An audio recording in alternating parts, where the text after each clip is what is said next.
All right, Erin, first of all, congratulations on wrapping up the title. You must be absolutely delighted with the way this season's going so far. Yeah, everything's went to plan so far. If Emma Hayes at the start of the season put up in the big presentation slide, all 4 trophies that we wanted to win. So, we'll get 2 out of 4 ticked, or 2 out of 2 so far. Hopefully be adding to that come Sunday. But I think for us, the difference has been no title's been more important than the other. It's been a process each day, taking every game as it comes, and we've had so many cup finals this year. I think every game in the league's been a cup final because it went right to the last day. All our cup competitions are a cup final because it's knockout. So hopefully that's going to have set us in good stead for Sunday.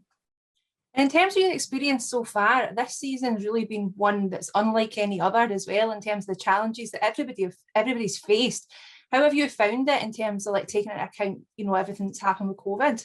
I've struggled, to be honest with you. I've struggled not seeing my family. That's been hell for me, to be honest with you. I've not been home in almost over a year now, so it's having to deal with that, and just be reliant on FaceTime all the time has been quite difficult. And I've graduated and I've not even been able to celebrate with them, and I've had so many little sort of milestones as well, and got injured back in August and he couldn't even come down and be with me. And so yeah, it's been really, really tough, but I think we've sort of all been in the same position. I got ill over Christmas again, and I couldn't even go home at Christmas, but ended up that none of us could go home. But I think that's actually put us in good stead, to be honest with you. And I think when everyone goes through hardships, it makes an unbreakable bond for a team. And I think now that we've sort of built up that bond, I think you're starting to see it on the pitch that we literally would die for each other and do anything for each other. I was going to say that to you, that must as well create some kind of a focus as well, a real sort of unity, because everybody's going through it together. You're all not able to see your family and friends. So I would imagine that you've been able to turn that into a huge positive. Oh, without a doubt. It's positives and negatives. It's created a huge drive amongst us all to be more determined than ever to go and pick up titles. And I think we've got a dressing room full of winners who want to win. And I think we literally have become so close. We've almost become each other's family because we've not had anything off the pitch. We've not been able to have a life. We've not been able to see our families. So it's been all about what's happened on the pitch has become important. So when we're at training, we're literally like sisters to each other. And I think, like I said, it's showing on the pitch because it is, building up an unbreakable bond and a unity, like you say. You've mentioned already how successful the season's been, but let's be honest, there's another huge one this weekend. How much are you looking forward to the Champions League final?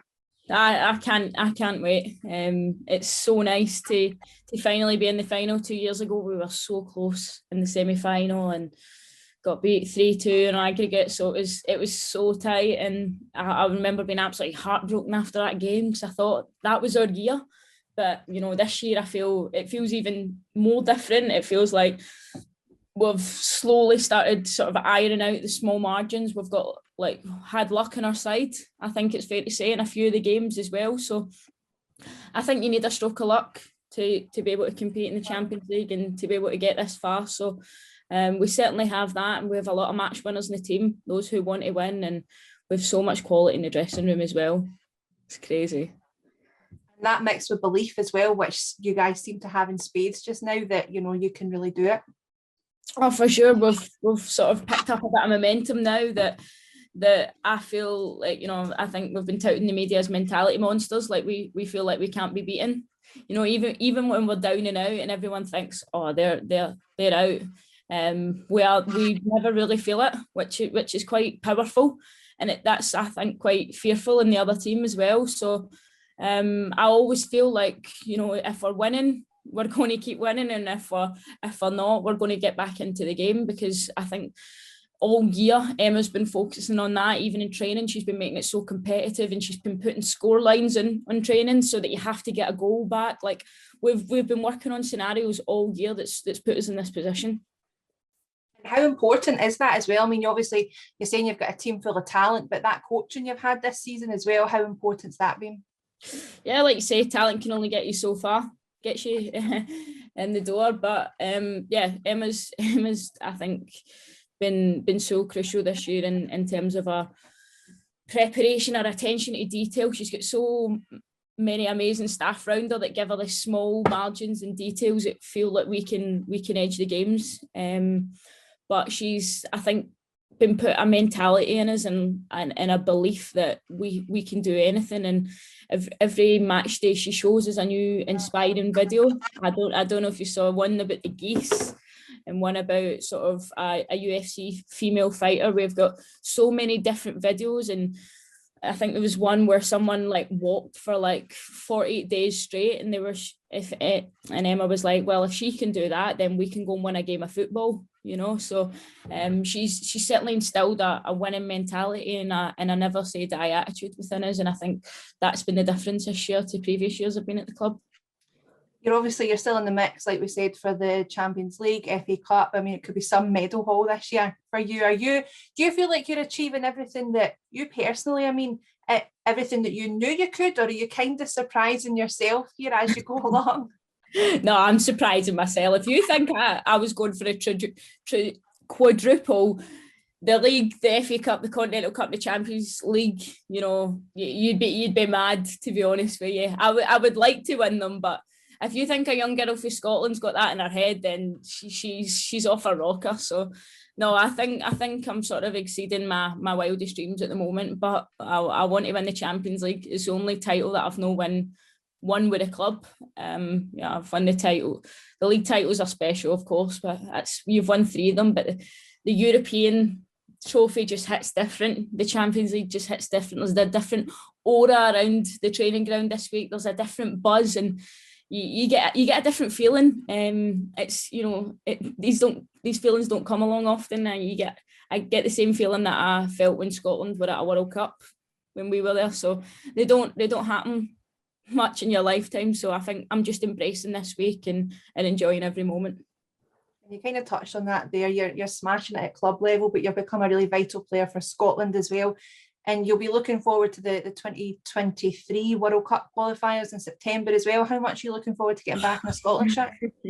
I'm itching at the bit to get back out there. You know, I feel like we were really unfortunate and we weren't good enough in the last Euro campaign. So I feel like it's definitely fueled our fire. We want to get back out there and show what we're capable of, because I don't think in the Euro campaign we quite showed what we were capable of. So we'll know we've got more in us. We're capable of so much more. It's just getting back out there and doing the business. But it's a tough group, but I'm so excited. Like, playing for Scotland is the biggest and best thing anyone can do. Absolutely. And also, you know, before that, we've obviously got the men who are playing in the Euros this summer as well. And I think you were probably a tiny wee baby the last time Scotland men had. So I want to ask you for your memories of that. It was the year I was born. I just popped out that time. I tell you what, how much will you be looking forward to will you be watching that and backing the boys as well? Oh, so much, you know, depending on my season, what's going to happen with the time off that I get. I would love to be supporting the boys. I would love to be there. You know, it's a couple of games in London as well, and you know, it's right on my back door. So hopefully I can get out there and watch them and see them live. But I would love to be part of the aura of all the Scotland fans, and I would love to be right in amongst it, because it might not happen a lot. So you got to make the most of it.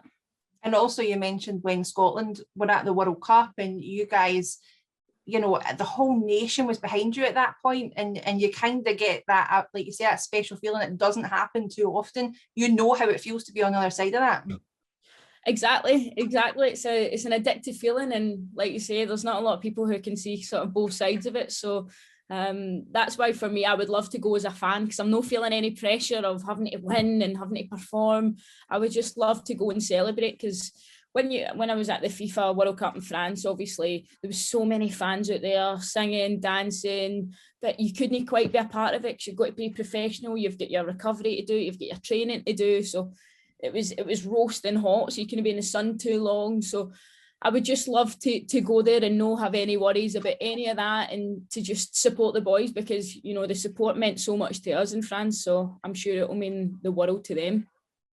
And also in terms of how you developed into the game, obviously you started at Rangers up here. They've got a huge weekend as well in terms of their men's team. Will you be keeping an eye on that when you're preparing for the Champions League final when they pick up their trophy on Saturday? Oh, for sure, I'll be watching the videos. That actually gets me buzzing, and that actually I think will help inspire me as well for Sunday. So I've supported Rangers for so long, since I was born. So it's nice to see a bit of success coming back to the club after some difficult years. So it's been a nice sort of year for Chelsea, and then for Rangers to lift the title. So I think it's been the best year for me on that front. And in terms of you, obviously, like you say, you started at Rangers, you went on to play for Glasgow City. What do you make of how the game's developing here? And because Glasgow City dominated for so long, in terms of there's Celtic, Rangers, Hibs now challenging Glasgow City and actually getting a decent bit of competition now. I think it's amazing. The more competitive the league gets, sort of potentially the less we see players leaving Scotland, and the more we keep the talent in the game. But it's nice that the teams have finally stepped up and took notice of women's football and the impact it has. So I think a competitive league is only going to improve the game and the product in Scotland. Hopefully we get more investment, more commercial opportunities, and that has a positive effect on the national team hopefully as well. Listen, and hopefully we see you back up here one day, but for now, good luck, and I hope next time I speak to you, you'll be a European champion. Oh, that would be amazing. Well, hopefully. Fingers crossed. Thank you very much for chatting to me. No bother. Thank you for your time. Take care.